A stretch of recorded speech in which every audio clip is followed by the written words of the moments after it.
ど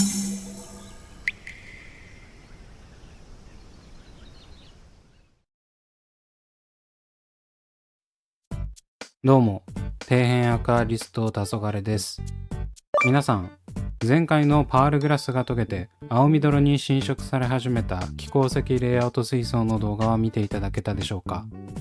あの動画ではトリミングを行って物理的に青緑を除去したんですが、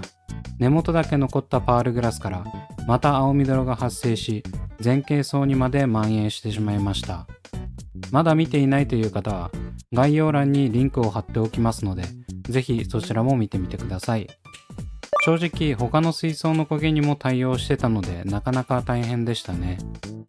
まあこれくらいの苔ならなんてことはないと思うので、引き続き対処していきます。というわけで今回は青緑に侵食された気鉱石水槽を立て直していこうということでやっていきます。それでは早速やっていくんですが、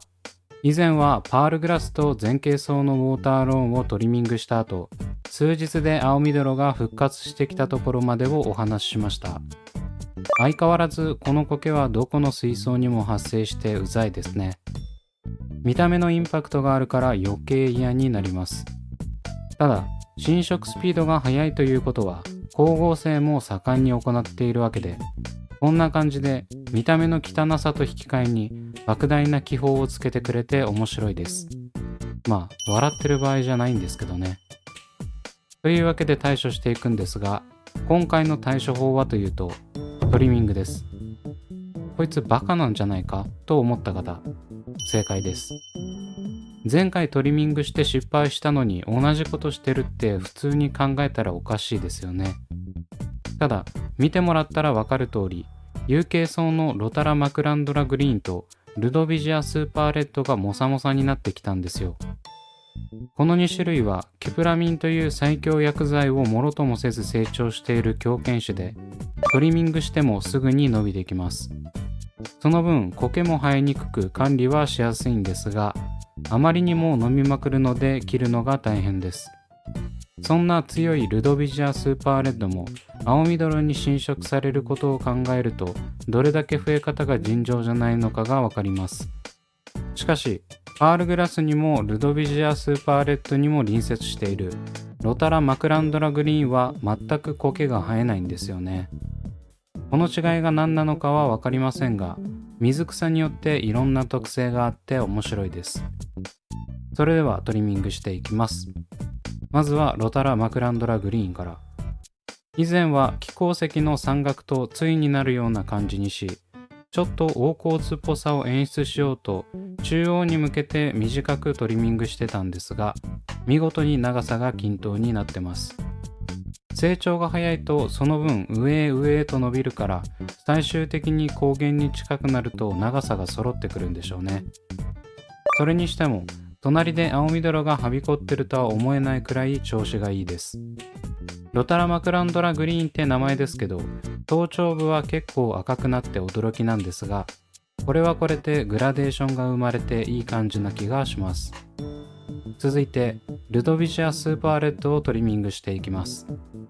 ルドビジアスーパーレッドは確かマクランドラグリーンと同じで通算2回目のカットだと思います。比較的トリミングに弱い種類なので、様子を見て差し戻しするのもいいかもしれません。結構がっつりトリミングしていきます。基本的には気鉱石の山岳ラインに合わせてカットして、できるだけシルエットを残すようにしています。ただ先ほどもお話しした通り、この2種類は成長の仕方が半端なく、すぐモサモサになって石の輪郭をかき消してしまいます。レイアウト素材の存在感が大事な山岳レイアウトをするのであれば、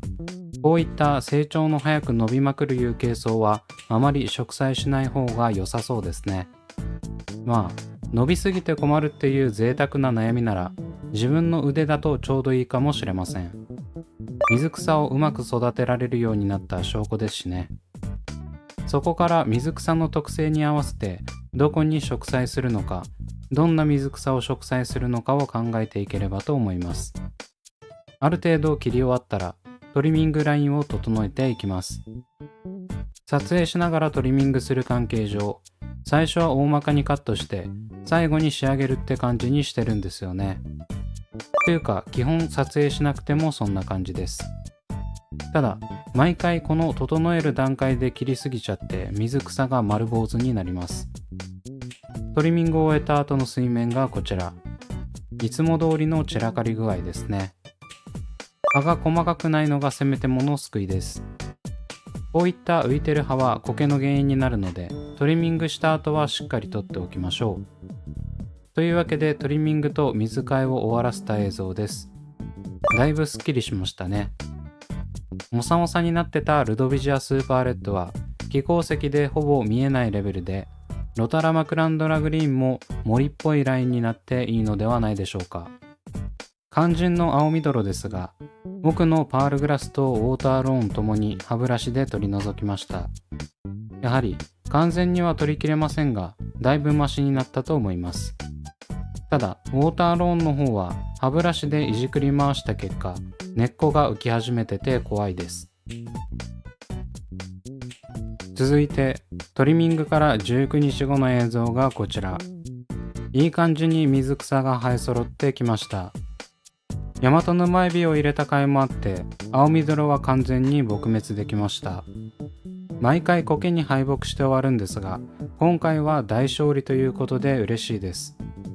成化石山岳レイアウト水槽はキュプラミンの影響でだいぶダメージを負ったので、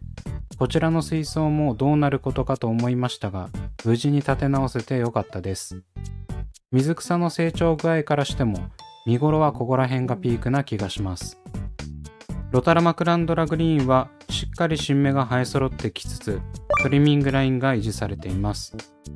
あまり伸びすぎると消失点が消えるので奥行き感がなくなって微妙なんですが、このくらいの長さだと山岳との高さの対比で綺麗に見える気がします。またルドビジアスーパーレッドも新芽がだいぶ展開しており急成長中です。かといって葉がめちゃくちゃでかくなったり背丈が伸びまくってる段階ではないので、山岳のラインを邪魔せずいい感じ。ウォーターローンに関しては正直調子がいいとは言えません。ヤマトヌマエビを入れたことや歯ブラシによる青緑撲滅作戦のせいで結構引っこ抜かれており、全体的に繁茂してることでつなぎ止められてますが、どこかしら根が抜けてる感じがしますね。おそらくそこまで養分を必要としてないので、根が張ってなくても成長はしてくれると思います。ただ前傾層なんで厚みが出てくると嫌なんですよね。せっかく迫力のある山岳レイアウトを目指したのに足元が見えないのは悲しい。陰栄養価の方がいいと聞いてたんで、根付けば長期維持ができそうだと思っていたんですが、そう甘くはないようです。そしてこの何週間かで一番驚いたのはパールグラスが復活したことです。見てもらったらわかる通り、青々とした葉がしっかりと展開されてます。さすがにまだ背丈は伸びておらず、正面から見た時は存在自体が見えないんですが、ここまでしっかり茂ってくれてるのは予想してませんでした。パールグラスは以前の動画でお話しした通り、キュプラミンによる銅汚染によって完全に溶けきり、苔の養分にされるだけの状態だったんで、トリミングして約1ヶ月でここまで持ち直すとは恐れ入りましたね。マジでパールグラスを舐めてました。高度が高かったり CO2 添加がなかったりしても余裕で成長してくれる初心者に優しい水草代表は伊達じゃありません。正直前回のトリミングで青緑に侵食されてからはもういっそのことを引っこ抜こうかと考えてましたが、そんな状況に待ったをかけてくれました。おそらく青緑が完全に消えたのは手作業での駆除もそうですが、苔の養分であったパールグラスが立ち直って養分になるどころか水槽内の栄養をしっかり吸ってくれたからだと思います。やはり水草水槽をきれいに維持するには養分を吸いまくってくれる有形層が必要だなと改めて感じましたね。というわけでパールグラスが溶け青緑がはびこる状態になっていた気鉱石レイアウト水槽だったんですが、見事に復活を果たしました。まさかパールグラスまで復活するとは思っておらず、完全に棚ぼたです。これならケプラミン投与しても問題ないんじゃないかと思われるかもしれませんが、さすがに枯れてる時の崩壊っぷりは悲惨で、持ち直すまでに結構手間がかかったので、今後使わないようにしたいです。現在は枯れたパールグラスよりも前傾層のウォーターローンが微妙な状態になってるんで、今後の課題はそこら辺ですね。まだ立ち上げて3ヶ月半という短い期間なので、最低でもあと7ヶ月半は持ってほしいです。コメントでもこのレイアウトが好きって言ってくれてる方もいらっしゃるので、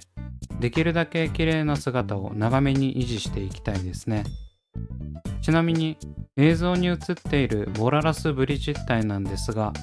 あまりにも小さすぎてサーフェイス隙間に吸い込まれることが発覚したため、隙間にネットをつけて対策をしたんですが、ブリ実体を吸い込まなくなった代わりに油膜も除去できなくなったんで、今後対策が必要そうです。だいぶ綺麗になってきたこの水槽ですが、まだまだ課題は山積みです。今後もこの水槽に関しては話題に事欠かないと思うので、行く末が気になる方はぜひチャンネル登録してお待ちください。というわけで今回はここまで。Twitter と Instagram もやっておりますので、そちらも見ていただけると嬉しいです。それではご視聴ありがとうございました。